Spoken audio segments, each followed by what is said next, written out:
confesso a imprensa com Christopher Eubanks, apurado para a segunda ronda deste Oeiras Open 5. Christopher, welcome back to Portugal. Congrats for the win. First of all, how did you feel out there today?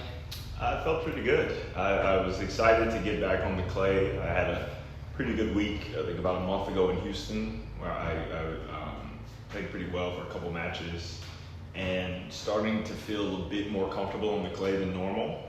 So I was excited to get back here. And last time I was here, it rained every day. It was cold. It was pretty miserable. But I got to see the court. Didn't obviously get to hit on it, but to see it now, it's pretty beautiful and pretty nice. So I'm excited to be back and glad I got a chance to get a win out there today. And about the match, what can you tell us? You faced a young Portuguese player. What did you think about him? Yeah, I knew it was going to be tough. Anytime you're facing a young player that's a wild card, you know clearly they have some promise and they're going to play a match with nothing to lose. So, coming out, you have to make sure you're on it. And I think I did a good job in the first set. And for most of the second, and he did a really good job of fighting toward the end. His back was against the wall. He started to play some really good tennis and pulled out the second. I was just glad I was able to regain my composure and kind of play a little bit more disciplined in the third and was able to kind of barely outlast him. So it was a topsy-turvy match for me, but at the end of the day, I'm glad I got the win. But he's certainly a worthy competitor. He's a great fighter, and he showed a lot of heart today. I think it's you can say it's not your best surface. I think you will agree with me, but what you have to change to play on the dirt with your game, slices and dices. What you have to do different. Yeah, it's about managing patience. That's the hardest thing, because on hard court, on grass court, you can take the first opportunity and hit it big and try to run into the net. And maybe try to, apply some pressure. On clay, guys move so well. They can defend really well, a lot better on clay than they can on other surfaces, especially grass.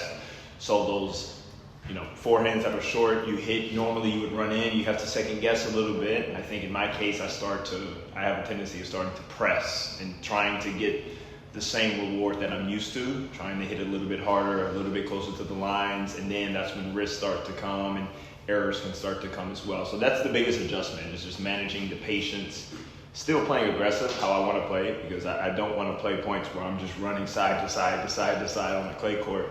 But I think there's a balance there that I have to do a better job of trying to find. For years, the movement was the hardest part for me. I didn't know how to slide until maybe like my third French Open. So now I'm starting to feel a bit more comfortable on the movement aspect, and now it's just more about finding how I can still play my game, but adapt it to the surface. Maybe players like Taylor or Mickelson just won Estoril. Players like they inspire you to play well on clay as well, because they have great results on clay. Yeah, Fritz last year, I think he's semi-Madrid. He's playing well. Mickelson obviously winning the Estoril 125. So when you're seeing, not just your friends, but guys who have a similar build, taller players who like to play aggressive, when you're seeing them having success on it, it definitely gives some motivation. Those guys both have world-class backhands. So it's like also understanding, it's like we have a similar build, certain elements of our games are similar, but their backhands are some of the best in the world. I'm trying to manage mine as best I can. So also understanding that it's a little different for every player. But yeah, certainly seeing, your friends and your fellow Americans doing well on the clay gives confidence.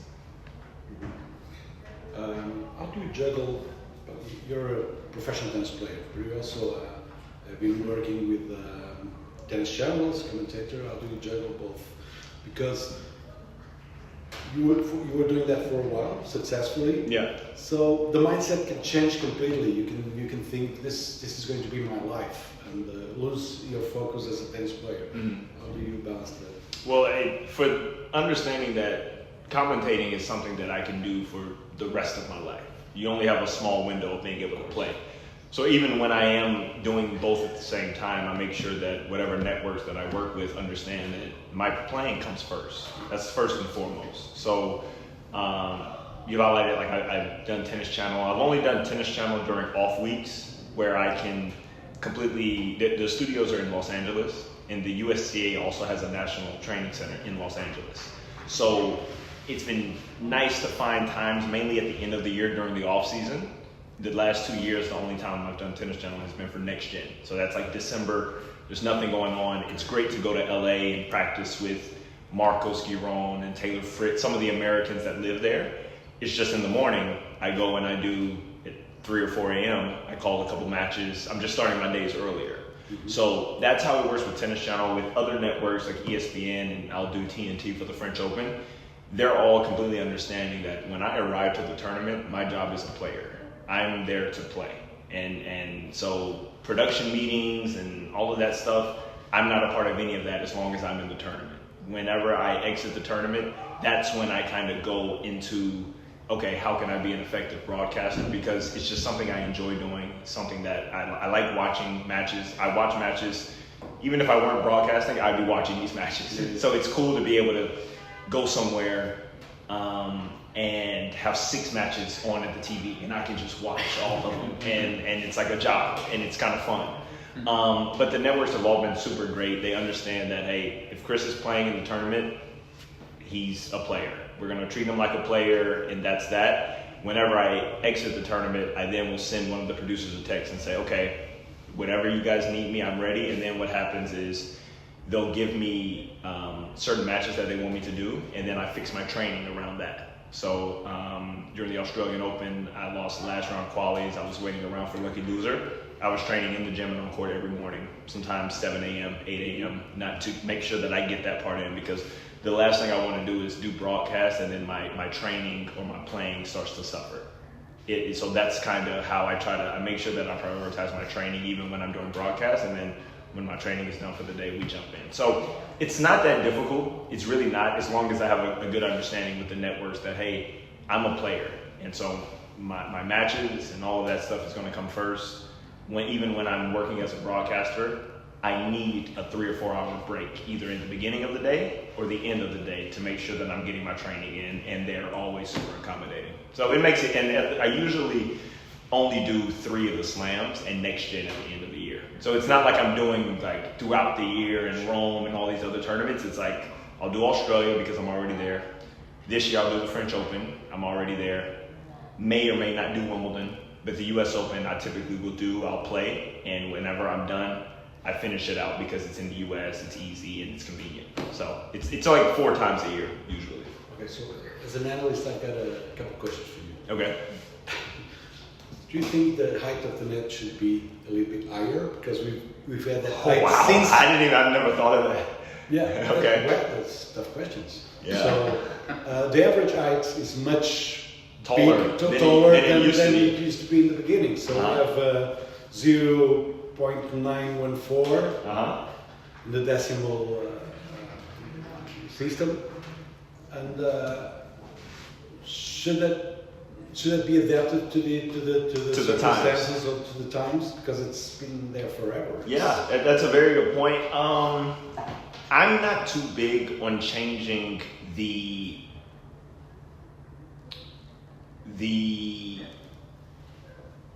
court. If we want to change how sets or add no ad or playing lets, or if we want to change nuances within it, I'm okay with. I think there's some that could be good. There's some I probably wouldn't be a fan of.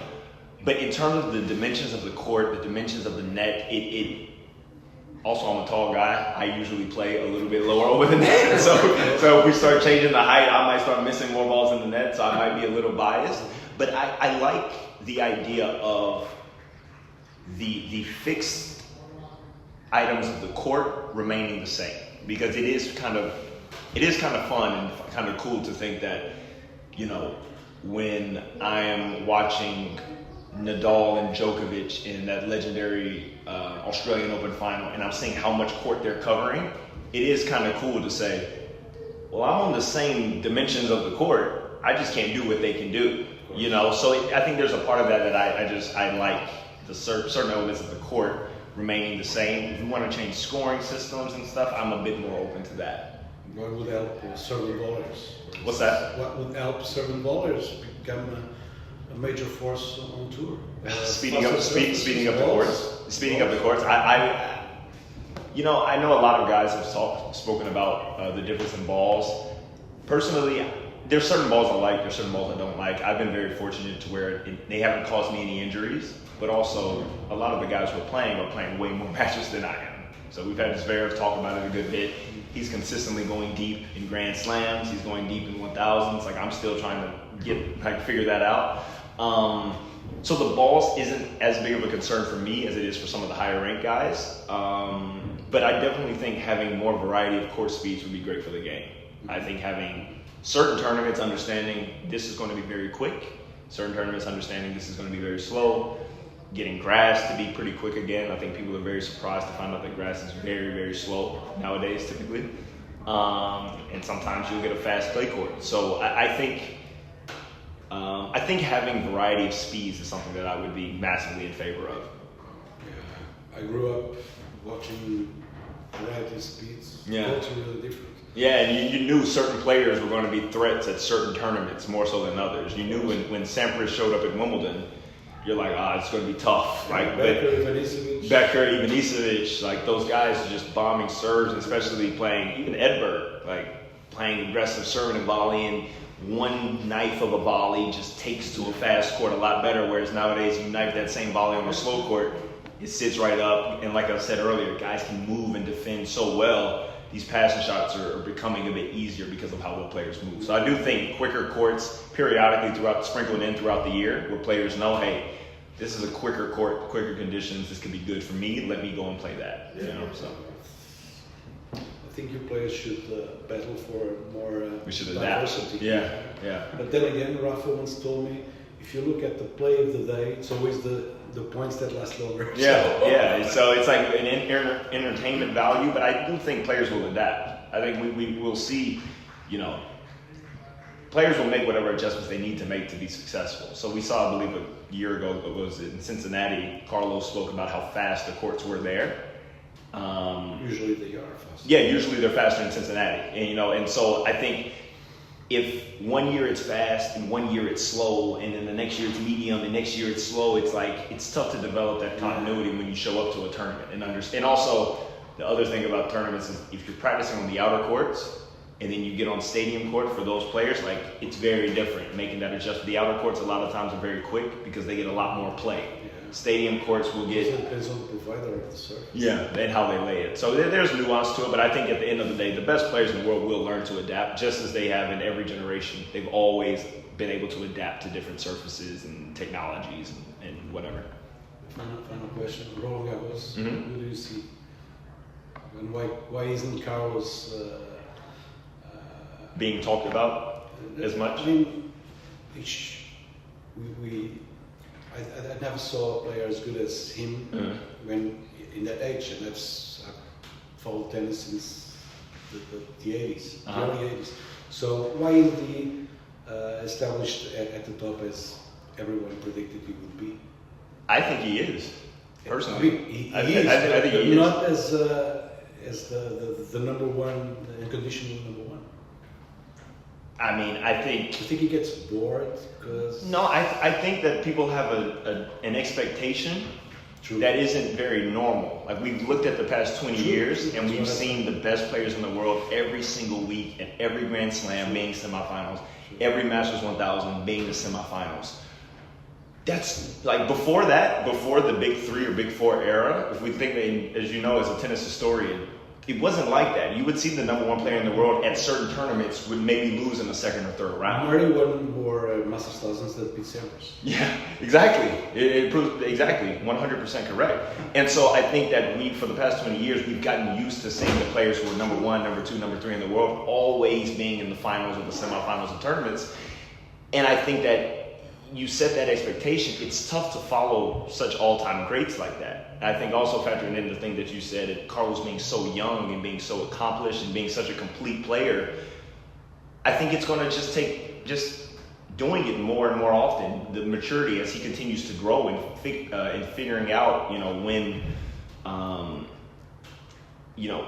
periodizing and peaking at certain weeks. It's very tough to do what those guys did, where they were just finals and semis every single week. Yeah. I think it's very, very tough. I think, I think it's a bit unfair at times to try to hold Carlos to that standard. I've seen, a lot of the coverage about him so far this year. People are questioning, what's wrong with him? Why isn't he? And it's like, he's if I'm not 22, maybe? Yeah. 22 with 4 Grand Slams. Yeah, you won this He won two Grand Slams last year and got an Olympic silver medalist. And he had obviously a disappointing for him loss at the U.S. Open, the Botik van de Zandschulp. But even the rest of the year, people are questioning what's wrong. He doesn't have it anymore. It's like, whoa. He won 2 Grand Slams and was 1 match away from a gold medal. I'm sure that there was some letdown, not being able to get the gold medal, not being able to win with Rafa. That final two both. Yeah, They got out exactly. of the commentary booth exhausted. But I also think that not winning the gold with Rafa also played a part. I think that he really wanted to help Rafa get that gold at Paris. I think he put a lot of pressure on himself for that. So I think that entire end, I don't know if you guys watched his documentary on Netflix. I really enjoyed it. But he talked about how important Roland Garros is for a tournament for him and his mom, and like it's for their family. Like they've always loved Roland Garros. He wanted to win Roland Garros. So he wins Roland Garros. He follows that up, beats Djokovic in the final of Wimbledon. Now he has to play on that very court with Rafa, hoping to win a gold medal. He's unable to do that. And then he goes on to the final, loses to Novak, who that's the only thing Novak wanted the entire year was to win that gold. So now you're pushing the all-time great with the one cherry that he hasn't had. He falls up short. And at the end of the day, at that time, he was a 21-year-old kid. Disappointment, different people deal with it differently. So I said all that to say I'm not too concerned with Carlos. I think that he's going to figure it out. More of my concern is his health, making sure he can continue to stay healthy. But, 4 Grand Slams at 22 years old. He didn't win. He lost to Novak this year in Australia. I think he's okay. I think he's going to be just fine. So I think that he will. It's fun and exciting to see Yannick back. So I think those two will have.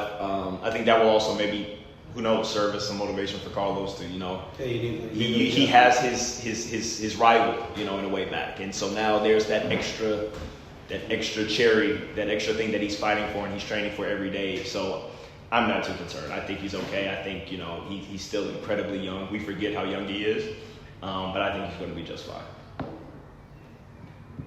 So now, of course, you had that rainy tournament you spoke a couple of minutes ago in January. Now it's sun. Did you have time, or do you will sightseeing a bit in the city? I don't know. Is it your first time in Lisbon? Forgetting that moment, first time in Yes. I don't know. I'm very much a homebody, so I'm the hotel is very nice, and the thing is, if I have a nice hotel, I can spend all of my time there. Restaurant is great at the hotel. The weather's so nice. Tomorrow will be an off day. I may try to go somewhere to the city and walk around. But for the most part, I'll be at the hotel, chilling, relaxing, resting for Wednesday. Just one more question, if you don't mind, about your schedule. Like you said, you played Houston, but now this is the first one in Europe.